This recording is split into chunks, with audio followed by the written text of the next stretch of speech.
Assalamu alaikum. Bonjour. Un réseau phishing vous présente un exercice résolu en mécanique niveau collège et lycée sur le cas de la force exercée par un fluide. Bien. Donc l'énoncé, soit une boule en bois de masse M 200 grammes suspendue par un ressort de constante de raideur K et de 50 newtons par mètre. À l'équilibre, le ressort s'allonge de 2 cm. C'est-à-dire que l'allongement, dans ce cas, d'après le schéma, est égal à 2 cm. On a le schéma, on a un ressort, voilà, et on a la boule qui est partiellement immergée dans l'eau. Bien. La masse de la boule est de 100 grammes et la constante de raideur de ce ressort de 50 newtons par mètre. On donne la masse volumique, c'est-à-dire ρ de l'eau, de 1 gramme par centimètre cube, et l'intensité de pesanteur G est de 10 newtons par kilogramme. Première question, faire l'inventaire des forces appliquées sur la boule. Il nous demande de donner le bilan des forces exercées ou bien appliquées sur la boule. Deuxièmement, calculer la tension du ressort. Troisièmement, déterminer l'intensité de la force exercée par l'eau sur la boule. Dans ce cas, le fluide, dans ce cas, c'est de l'eau. Voilà. Et quatrièmement, calculer le volume de la partie immergée de la boule dans l'eau. Voilà. Il nous demande de calculer le volume de cette partie qui est immergée dans l'eau. Étant donné que la boule est en bois. Et on sait que le bois, lorsqu'on laisse une boule sur la surface de l'eau, elle flotte. Et on sait que la masse volumique du bois est très inférieure à la masse volumique de l'eau. Bien.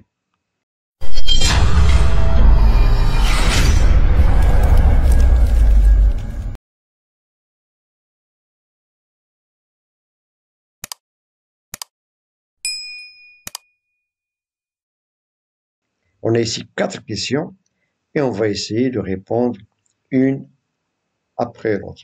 Bien. Passons à la solution. Commençons par la première question. Faire l'inventaire des forces appliquées sur la boule.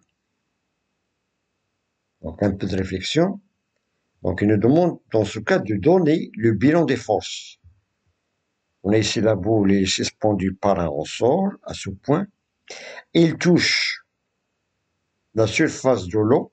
Voilà, il y a une partie qui est immergée dans l'eau. Voilà. Et on va essayer maintenant de déterminer ou bien de donner le bilan de ces forces. D'abord, on doit spécifier le système étudié. Donc, le système étudié, c'est la boule. Et donc, on va s'intéresser aux forces exercées sur la boule. Donc, ça, c'est le système étudié.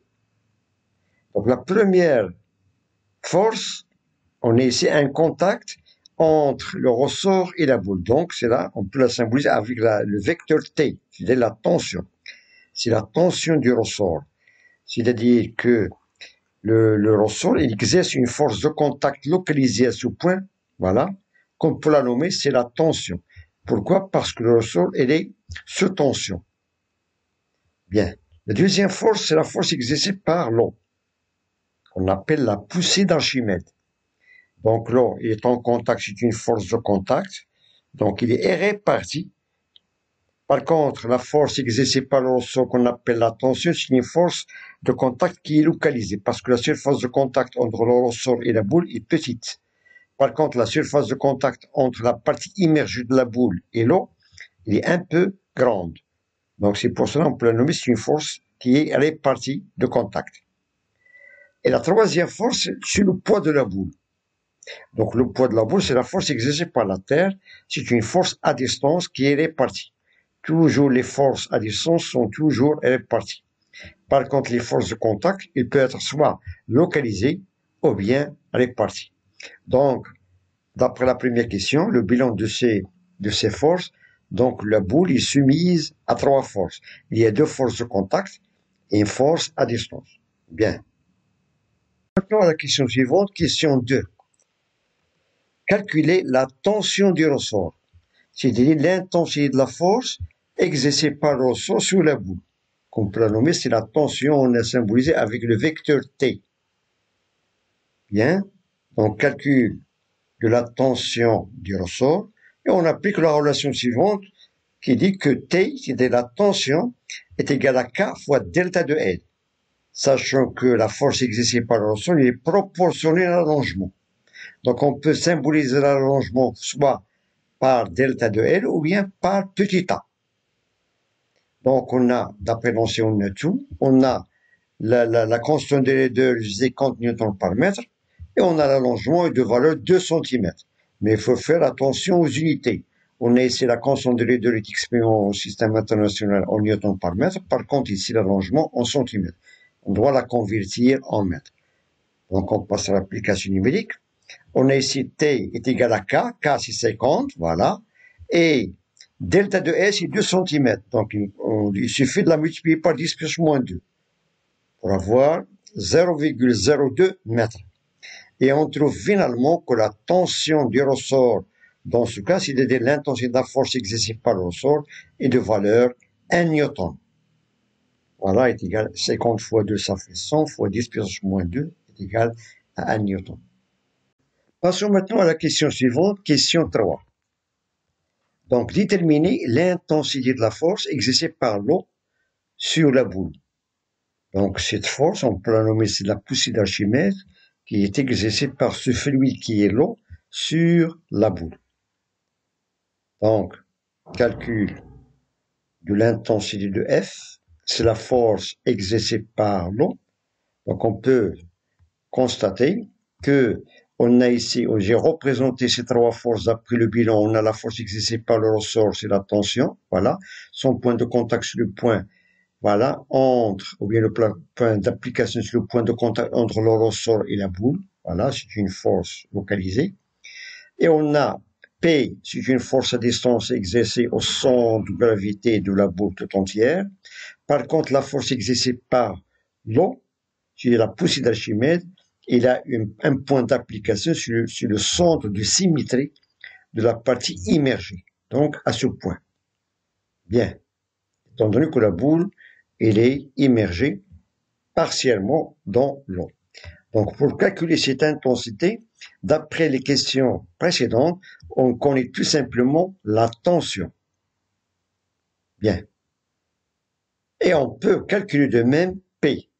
Donc, on applique, d'après l'énoncé, on a cette boule est en équilibre et le ressort s'allonge 2 cm.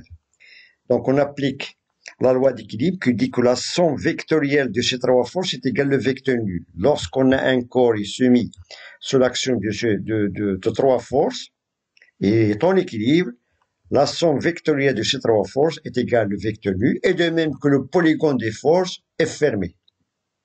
Bien. On a ces trois vecteurs, ils sont linéaires. Donc, pour projeter ces trois vecteurs sur cet axe qui est vertical, on aura F, voilà, F plus P qui est dirigé vers le haut est égal à P. F plus T, pardon, qui est dirigé vers le haut est égal à P. Et on peut tirer F, on aura F est égal à P moins T. P, c'est le poids, c'est l'intensité du poids. T, c'est la tension du ressort. Bien. Sachant que P est égal à M fois G, on a déjà, d'après l'ancien M est égal à 200 grammes, et l'intensité de pesanteur est de 2 newtons par kilogramme. Bien, et on peut la calculer, on a P est égal à 0,2, 200 grammes, lorsqu'on veut la convertir en kilogrammes, il suffit de la multiplier par 10 plus moins 3, c'est-à-dire 0,2 fois 10, 10 newtons par kilogramme. Et on aura ce poids est égal à 2 newtons. Bien. Et on a calculé précédemment la tension, on a trouvé qu'il est égal à 1 newton. Donc on peut tirer F est égal à 2 moins 1, qui est égal à 1 newton. Donc l'intensité de la force exercée par l'eau, c'est-à-dire l'intensité de la poussée d'Archimède dans ce cas, est de valeur 1 newton. Ça, c'est la réponse de la question 3.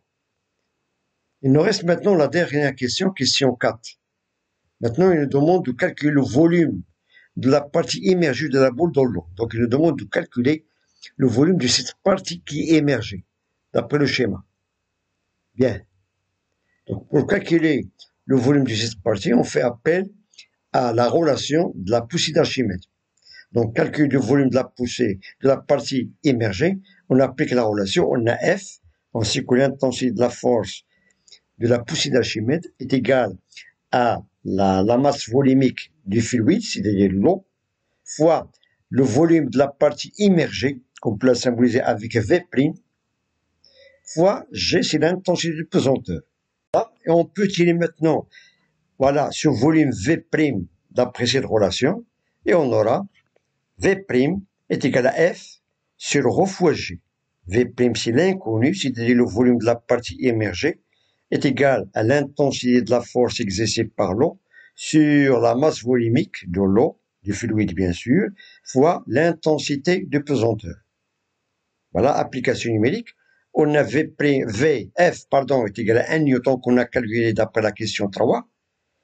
Rho, c'est la masse volumique de l'eau, mais il est donné en grammes par centimètre cube. Lorsqu'on veut la convertir en kilogrammes par mètre cube, d'après le système international, on aura, c'est-à-dire la masse volumique de l'eau est égale à 1000 kg sur mètre cube. C'est 10 puissance 3. Voilà, 10 puissance 3 kg par mètre cube, fois 10 newtons par kilogramme. Donc, on doit respecter toujours les unités de n'importe quelle relation pour avoir l'homogénéité de l'équation. Et on trouve finalement que V' est égal à 1 fois 10 puissance moins 4 mètres cubes. Donc, on a ici au dénominateur 10 puissance 4.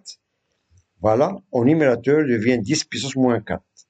C'est-à-dire, V' est égal à 0,001 mètre cube, qui est égal à 100 cm3. C'est-à-dire que le volume de la partie émergée de la boule dans l'eau est de valeur 100 cm3. Bien.